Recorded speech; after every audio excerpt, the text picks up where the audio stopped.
Abran sus Biblias y quiero citar un solo versículo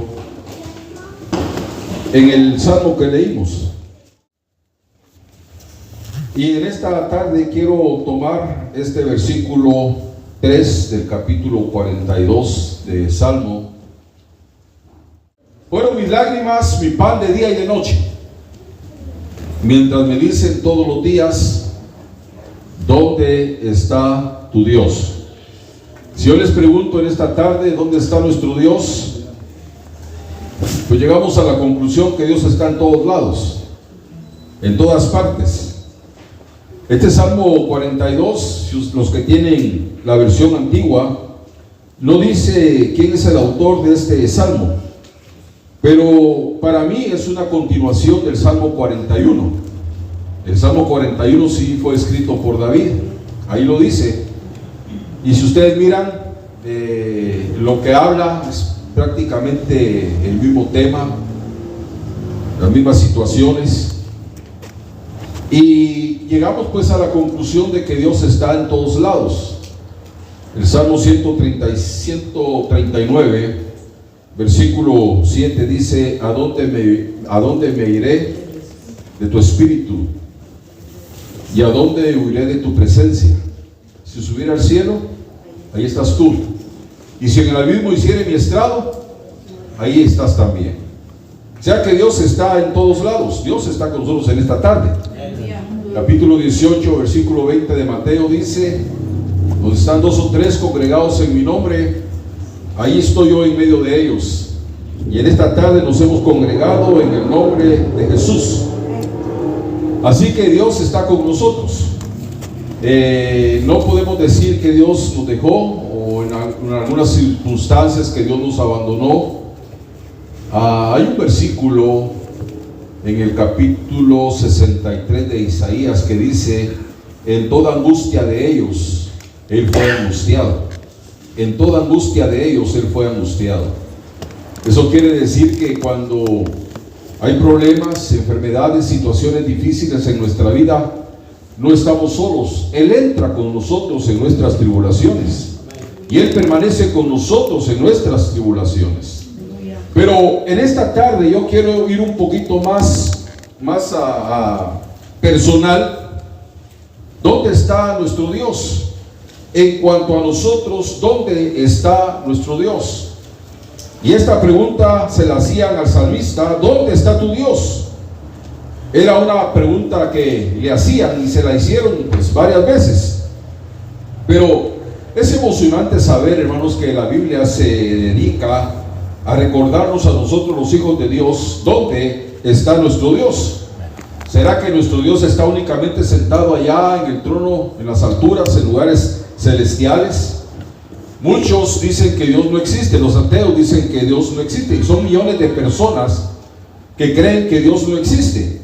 Por ejemplo, la religión hindú, el hinduismo, ellos no creen en Dios, y los que practican esa religión son millones. Y entonces son millones de personas solamente en esa religión que no creen en Dios. Aún los satanistas dicen que no hay Dios, que el único Dios que existe es el diablo, por eso es que lo alaban.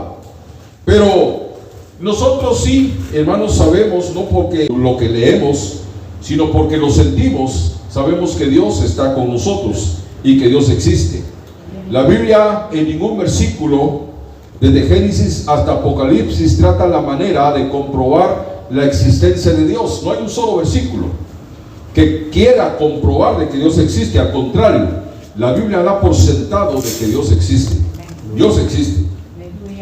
Y este Dios está con nosotros. Pero les digo, quiero ir un poco más personal, ¿verdad? ¿Dónde está nuestro Dios? Y dice la palabra que Jesús les enseñó a sus discípulos a orar. Y Él le dijo: cuando vosotros oraréis así: Padre nuestro que estás, ¿dónde dice? En los cielos, santificado sea tu nombre. Mateo capítulo 6, versículo 9. Padre nuestro que estás en los cielos. Eso me dice, y eso nos dice en esta tarde, que Dios está arriba de nosotros. Cuando dice la Biblia que Él está en los cielos, eso significa que el Señor está por encima de todas las cosas y mantiene un control de ellas.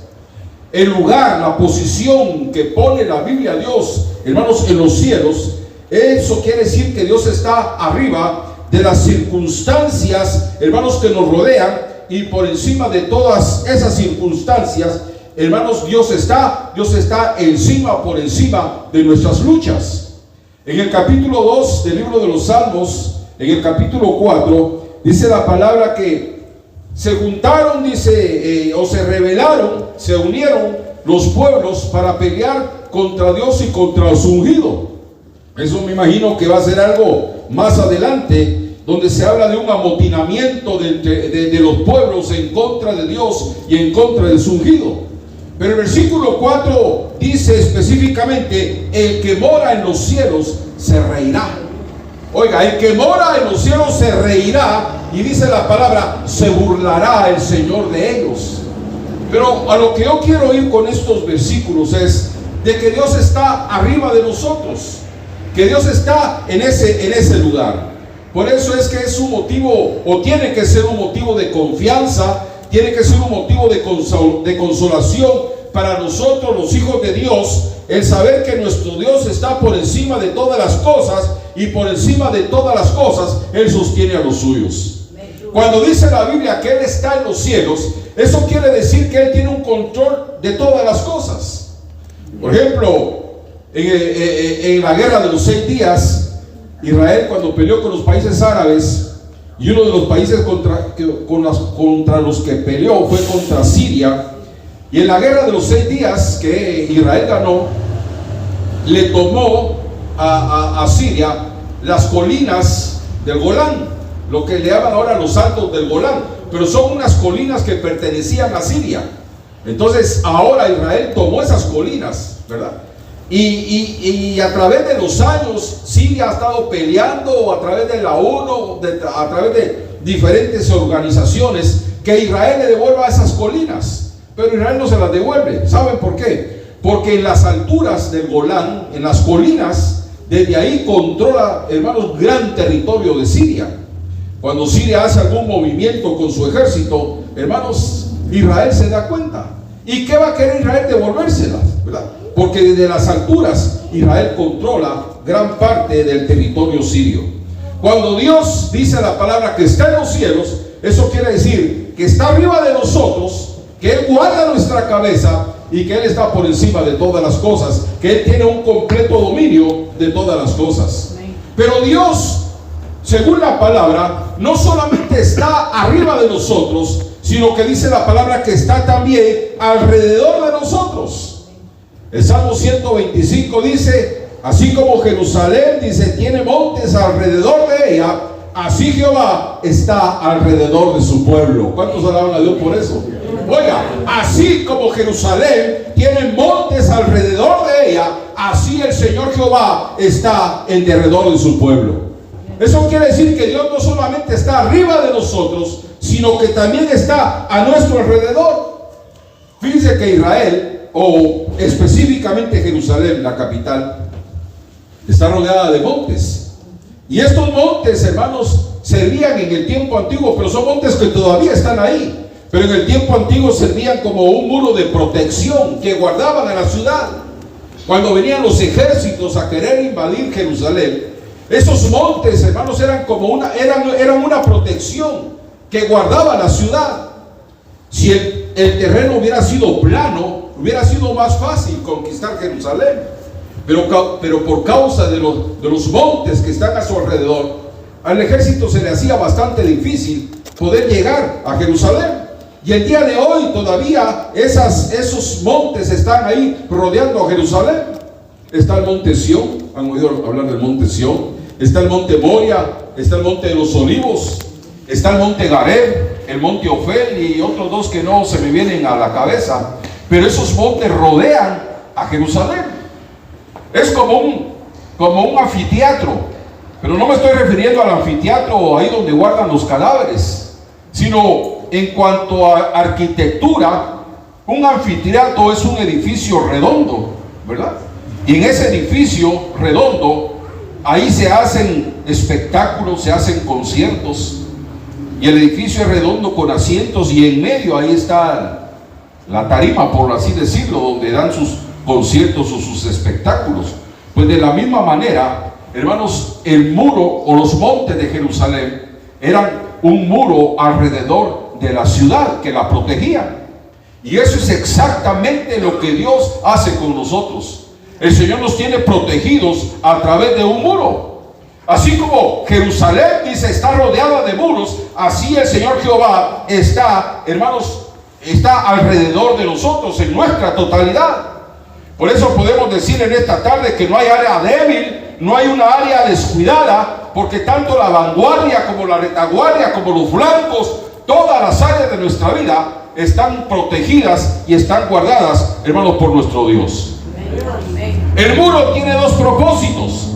El muro, uno de los propósitos es mantener alejados a los enemigos. Los enemigos no se podían acercar o entrar a la ciudad por causa del muro. Y el otro propósito del muro es tener, ¿verdad?, a salvo a los que están dentro de él. Entonces el muro mantiene lejos a los enemigos y tiene guardados a los que están dentro de él. Hay un versículo muy precioso que me gusta mucho, capítulo 2 de Zacarías y versículo 5. Así dice el Señor: yo seré muro de fuego en derredor de ella. Oye, yo seré muro de fuego en derredor de ella. Pero lo que me gusta es que no dice simplemente yo seré un muro, sino que dice que va a ser un muro de fuego en derredor de nosotros.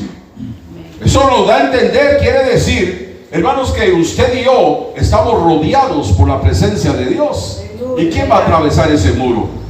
¿Quién va a pasar por ese muro? Por eso es que cuando Dios está incorporado en la vida de cada uno de nosotros, podemos decir con toda confianza, hermanos, que no hay áreas débiles. No hay áreas débiles en nuestra vida, porque, hermanos, en cualquier área donde el diablo quiera atacar, ahí está cubierta por el muro de fuego que el Señor ha puesto, hermanos, en nuestra vida. El Señor cuida completamente de nuestra vida. Dios no solamente está arriba de nosotros, sino que dice la palabra que Él es un muro en derredor de cada uno de nosotros. Pero así como Él está arriba sobre nuestra cabeza, así como el Señor nos rodea, también el Señor va delante de nosotros.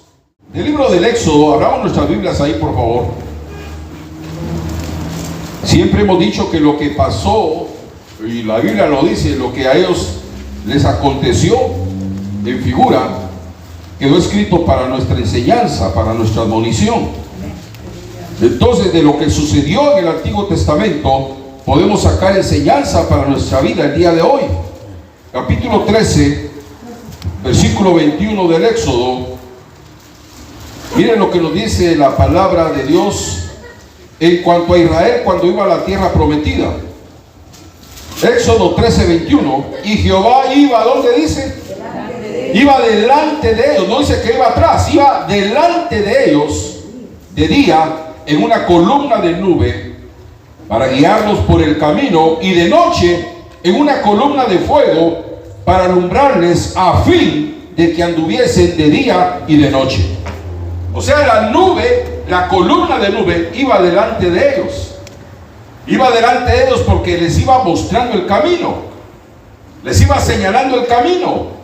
Si esa nube no los hubiera guiado, ellos se hubieran perdido en el desierto. Y esa nube de día tenía dos propósitos: guiarlos, enseñarles el camino, y también darles sombra, ¿verdad? El calor del desierto es terrible, pero la nube les daba una sombra para que ellos se mantuvieran frescos. De noche ya se convertía esa columna en una columna de fuego, dice, para que pudieran andar de noche. O sea que hubieron ocasiones en que Israel caminó de noche. Pero se pueden ustedes imaginar, en la oscuridad del desierto, que no hubieran tenido luz, se pierden. Pero esa columna de fuego en la noche no solamente los guiaba, sino que los alumbraba, había luz. Y aparte de eso, el fuego de la columna les daba calor por el frío del desierto. Porque dicen que en las noches el desierto también es sumamente frío, ¿no? Entonces Dios iba delante de ellos para que ellos pudieran caminar por el camino que la nube les iba trazando. O sea que la presencia de Dios los habilitaba para que pudieran marchar de día y de noche, para que no se detuviesen y para que no se perdiesen. Era Dios el que les iba señalando el camino. Así como Dios iba delante de su pueblo, así también Dios el día de hoy va delante de nosotros. ¿Cuántos alaban el nombre del Señor? Entonces no es asunto de que nosotros caminemos por el camino más corto. No es asunto que caminemos por el camino más fácil. No es asunto, hermano, de que nosotros caminemos por el camino que se nos parezca menos peligroso. No, es asunto de caminar por el camino que Dios nos va marcando. El evangelio no consiste en que yo personalmente vaya abriendo brechas o vaya abriendo caminos en lo desconocido. Que yo tome mi propio camino y que después invite al Señor a que camine conmigo por el camino que yo voy abriendo. Una persona que hace eso va al fracaso. Se trata de caminar por el sendero donde Dios ya caminó. Se trata de pisar, hermanos, las mismas pisadas donde Cristo ya pisó. Cuando yo camino por el sendero que Él me está trazando, entonces eso quiere decir que Él va delante de mí. Cuando yo piso las pisadas que Él ya pisó, eso quiere decir que Él va delante de mí. Entonces Dios, hermanos, está delante de nosotros, camina delante de nosotros, guiándonos, enseñándonos el camino. Por eso Jesús, cuando dio el discurso del buen pastor, en el capítulo 10 del Evangelio de Juan, Él dijo unas palabras preciosas. Dice, y cuando ha sacado, hablando de las ovejas, y cuando ha sacado fuera todas las propias, oiga, va delante de ellas, y ellas lo siguen porque conocen su voz. Cuando las ha sacado, dice, Él va delante de ellas, y ellas lo siguen porque conocen su voz. Por eso, el que es oveja no hay que andarlo arriando. ¿A quiénes hay que arriar? A los caballos, a las vacas, a los burros, ¿verdad? Póngase usted delante de un grupo de burros a ver si lo sigue. Ya que no. Pero la ovejita sí sigue a su pastor. Y así es el Señor con nosotros. Pero es lógico que si Dios va delante de nosotros, también va detrás de nosotros. Vamos a Isaías capítulo 30. Vamos a leer ahí un versículo. Dios está detrás de nosotros. Isaías capítulo 30 y versículo 21. Entonces tus oídos oirán, ¿a dónde dice? A tus espaldas, palabra que diga, este es el camino, andad por él, y no echéis a la mano derecha, ni tampoco torzáis a la mano izquierda. Pero dice, entonces tus oídos oirán a tus espaldas. Pero el que está hablando ahí a las espaldas, ¿quién es? Es Dios. Es Dios. Es Dios. Hay un versículo también que me gusta bastante, capítulo 58 de Isaías y versículo 8. E irá tu justicia delante de ti, y la gloria de Jehová atrás será tu retaguardia. Dice que en el capítulo, es que la espalda es una parte vulnerable, porque no tenemos ojos atrás. Nadie de los que estamos aquí tiene ojos atrás. Y no cabe duda que espiritualmente las espaldas también es una parte vulnerable, ¿no? Porque un ataque por la espalda nos puede tomar desprevenidos. Pero afortunadamente, hermanos, Dios no solamente va delante de nosotros, sino que va detrás de nosotros. En segunda Crónicas capítulo 13 dice que hubo una guerra entre Israel y Judá. Pero Jeroboam, el que guiaba al ejército de Israel, dice que emboscó a los soldados de Judá. Entonces una emboscada quiere decir que los agarró por atrás, los atacó por atrás. Lo mismo que hizo Amalek con Israel. Dice la Biblia que lo atacó por la retaguardia, por atrás. porque la parte de atrás es la parte más débil. Entonces, Jehú atacó por la retaguardia, ¿verdad? Y pues, le hizo mucho daño pues a Judá. Pero hermanos, nos debemos de alegrar de que Dios va delante de nosotros y va detrás de nosotros. En una ocasión estaba yo con mi papá, él ya estaba malo, ya tenía tiempo de no levantarse de su cama. Yo estaba sentado en una silla a la par de su cama. Él trabajó como 30 años en los ferrocarriles de Guatemala. Eso hace ya muchos años. Y empezó a hablar, me empezó a hablar.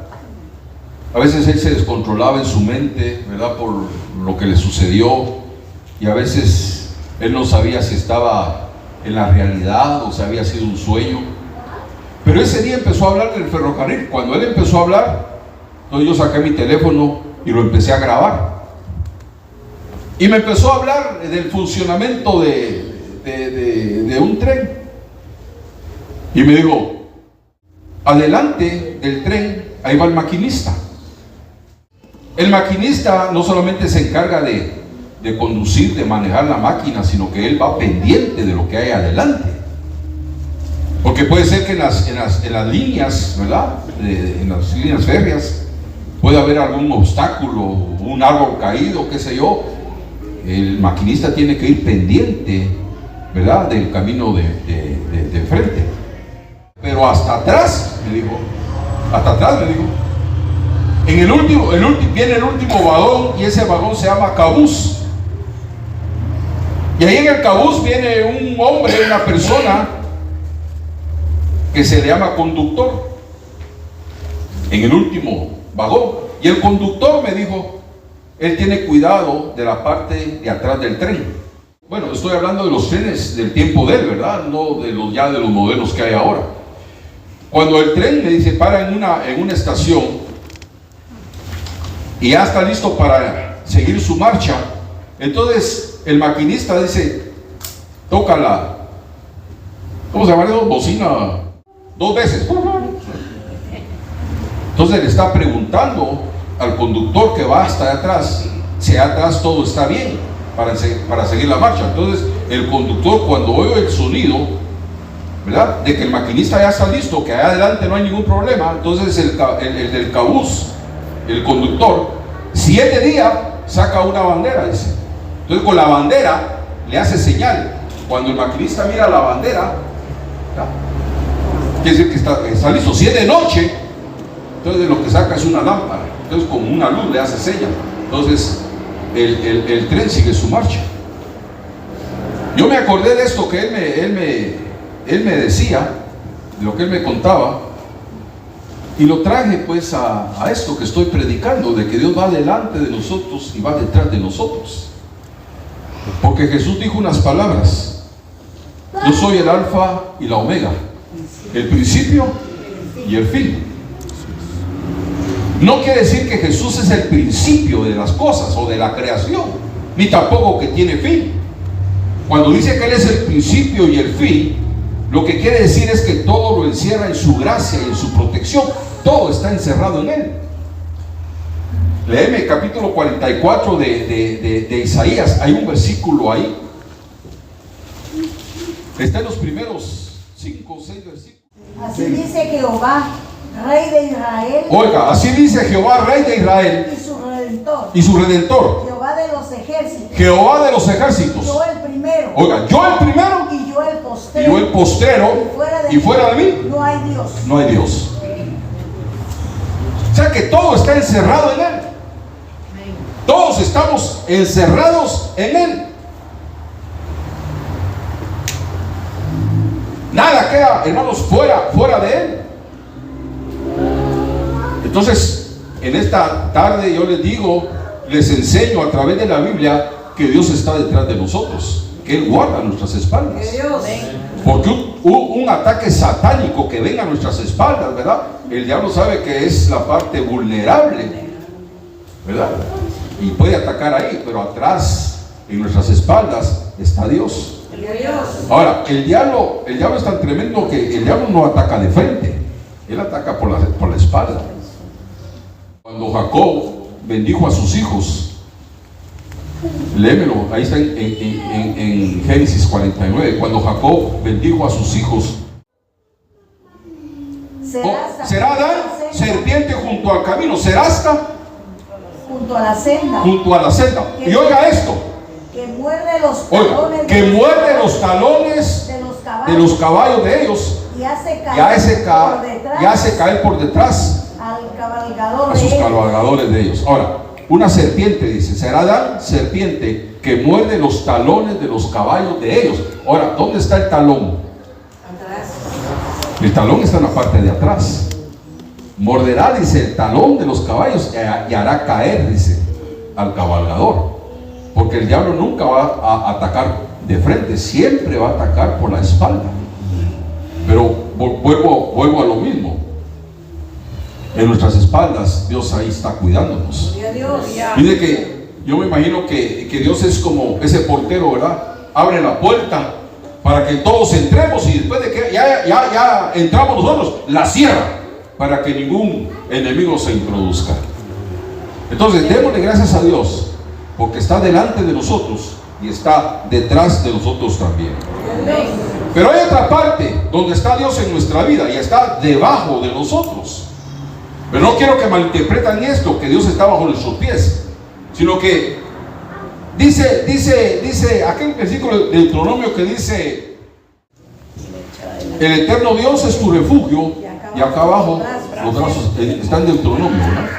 Entonces, pero cuando yo digo que Dios está debajo de nosotros, me estoy refiriendo a que cuando vienen problemas a nuestra vida, cuando vienen situaciones difíciles a nuestra vida, cuando viene la tormenta a nuestra vida, muchas veces nosotros hay expresiones que decimos: yo sentía que la tierra se me abría, o yo sentía que me hundía. Otros dicen: siento como que estoy caminando en la cuerda floja. Otros dicen: siento que estoy caminando en arenas movedizas, ¿verdad? Eso quiere decir que el suelo se movió. Pero qué bueno es saber que teniendo a Dios, hermanos, tenemos un fundamento firme debajo de nuestros pies. Estamos bien parados. Por eso capítulo 2 de Efesios dice el apóstol Pablo: edificados sobre el fundamento de los apóstoles, siendo la principal piedra del ángulo Jesucristo mismo. O sea, como cristianos tenemos que tener un fundamento debajo de nuestros pies. Cuando el cristiano tiene debajo de sus pies, tiene debajo de su vida a Cristo como el fundamento, entonces va a ser como aquel hombre sabio que edificó su casa sobre la roca. Descendieron lluvias y vinieron vientos y vinieron ríos y golpearon aquella casa y no cayó. ¿Por qué? Porque estaba fundada sobre la roca. Por eso una persona que tiene fundamento es una persona que no tan fácilmente se mueve de su lugar. Una persona que tiene un fundamento no es una persona que tan fácilmente cae del evangelio.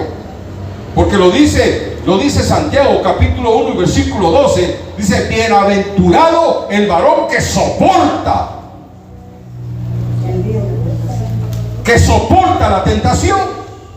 La otra versión dice: bienaventurado el varón que sufre la tentación. No tan fácilmente cae, no tan fácilmente se mueve. ¿Por qué? Porque tiene un fundamento que es Cristo. Ha puesto su fundamento sobre Cristo. Cuando les hablaba, regresemos a lo de los ferrocarriles. Y estoy hablando pues de los tiempos de mi papá, ¿verdad? De los tiempos de antes. Los puentes que hacían, ¿verdad? Sobre los barrancos eran puentes de pura madera. Ahora no, los hacen de cemento, los hacen de hierro, más sólidos, pero los hacían de madera. Ya que el puente estaba terminado, entonces había que probar qué clase de fundamento tenía el puente. Entonces, ¿saben qué hacían? Ponían las máquinas, 2 máquinas, pero aquellas de carbón, aquellas de vapor, aquellas negras, las ponían en medio del puente y las 2 máquinas las aceleraban a todo lo que daba. Y los hombres que ponían las máquinas salían corriendo de ahí, salían del puente, ¿no? Y las máquinas empezaban ahí a vibrar, pero una vibración tremenda porque estaban puestas a toda máquina, empezaba a vibrar y las dejaban por un tiempo. Si el puente aguantaba la vibración de las máquinas, era porque tenía buen fundamento. Pero si el puente no aguantaba la vibración tan fuerte de las máquinas, se venía abajo y se iba con todo y máquinas. Entonces los puentes los probaban antes de usarlos. Eso era. Les tenían que poner un buen fundamento. El cristiano tiene que tener un buen fundamento. Por eso les dije al principio de este punto de que Dios está debajo de nuestros pies, pero no que nosotros nos enseñoremos de Él, sino que Él está debajo de nuestros pies como un fundamento firme, un fundamento fuerte. Otra área donde está Dios está con nosotros. Dios está con nosotros. Cuando se le anunció a Josué el nacimiento de Jesús, dice que Josué tuvo un sueño. Y ahí en el sueño Dios le empezó a hablar. Eso está en el capítulo 1 de Mateo. Y Dios le dijo a Josué que se iba a cumplir pues la profecía de Isaías capítulo 7, que la Virgen concebirá y dará a luz un hijo y llamará su nombre Emmanuel, que traducido es Dios con nosotros. Dios con nosotros. Capítulo 1 de Mateo, creo que es el versículo 23. Al final, en el capítulo 28 y versículo 20 del mismo libro de Mateo, cuando Jesús ya estaba para irse al cielo, antes de subir al cielo, le dijo a sus discípulos: yo estoy con vosotros todos los días hasta el fin del mundo. Yo estoy con vosotros. Vamos, los hermanos casados que están aquí pueden decir: mi esposa está conmigo, mis hijos están conmigo. Eso quiere decir que los tienen a la par, los tienen a un lado. Entonces fíjense que al principio, capítulo 1 de Mateo, dice Emmanuel, Dios con nosotros, y al final, capítulo 28 de Mateo, dice Jesús: yo estoy con vosotros. Eso nos dice que el Evangelio, hermanos, empieza y termina diciéndonos que Dios está con nosotros. En esta noche, en esta tarde, Dios está aquí con nosotros. Está a la par suya. ¿Cuántos lo creen? Sí, ahí está, a la par suya, porque esa es una promesa que Dios nos ha hecho. Pero ¿qué tan cerca está Dios de nosotros? Está tan cerca que si sentimos que nos hundimos, ahí está su mano para levantarnos, como lo hizo con Pedro en las aguas del mar de Galilea. Lo levantó. ¿Por qué? Porque lo tenía cerca, ahí estaba cerca. Estaba con ellos, estaba con sus discípulos. Y esa presencia divina, esa presencia de Dios, esa es una presencia constante, una presencia ininterrumpida. Es una presencia, hermanos, que está siempre en las 24 horas del día. Porque Dios no toma vacaciones. Él no tiene motivos para alejarse de nosotros. Siempre está cerca de nosotros. Si Él dice: yo estoy con vosotros, es porque eso no falla. Eso no es una mentira. Esa es una realidad. Dios está con nosotros. Y voy a tocar ya el último punto. Y para mí, este es el punto más importante acerca de la relación de Dios, hermanos, con nosotros, acerca de la presencia de Dios. Que Dios está en nosotros. Eso ya es diferente. Una cosa es que esté con nosotros y otra cosa es que esté en nosotros. En el capítulo 14, léeme capítulo 14 del Evangelio de Juan. Ahí Jesús dijo unas palabras acerca del Espíritu Santo. El Espíritu de verdad, el cual el mundo no puede recibir, porque no lo ve, no lo conoce, mas vosotros le conoceréis porque está con vosotros. Porque está con vosotros. Oiga, está con vosotros. Y será en vosotros. Eso es diferente. Con es a la par, en es adentro. Dios está a la par y está dentro también. Amén. Por eso para mí, el que la Biblia diga que el Espíritu Santo, que Dios está en nosotros, esa es la parte más importante de la presencia de Dios en nuestra vida. Aleluya.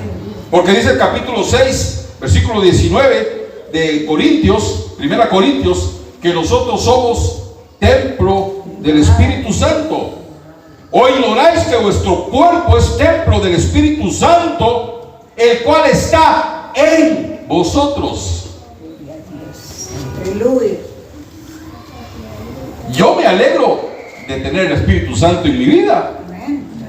Por eso para mí lo más glorioso acerca de la presencia de Dios es que Él está dentro de mí, que Él está dentro de nosotros. Aleluya. Así como el aire que nos rodea, ¿verdad? Y llega a ser parte o entra en nosotros cuando lo respiramos, así es Dios también, lo tenemos dentro de nosotros.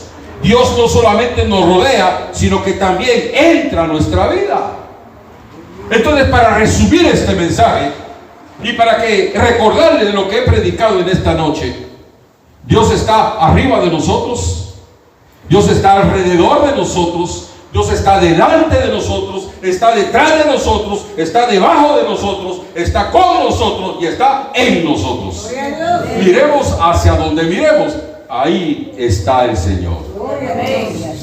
Entonces, por eso esta vida es para disfrutarla, porque no estamos solos. Esta vida es para vivirla. Hermanos, son millones y millones de personas que no tienen esta dicha de tener esta seguridad, es que Dios tiene un cuidado de nosotros. ¿Se puede imaginar que tuviéramos que pagar guardaespaldas? Ahí salen los famosos, los ricos, ¿verdad? Con un montón de guardaespaldas, ahí con aquel miedo que algo les vaya a pasar. No, ¿verdad? Ahí anda uno solo ahí metido en el mercado. Pero el ángel de Jehová dice que acampa en alrededor de nosotros. Aleluya. Y no solamente acampa, sino que dice, y lo defiende, dice. Va a aparecer por ahí un ladrón. El ángel dice, no, cuidadito, este no me lo toques.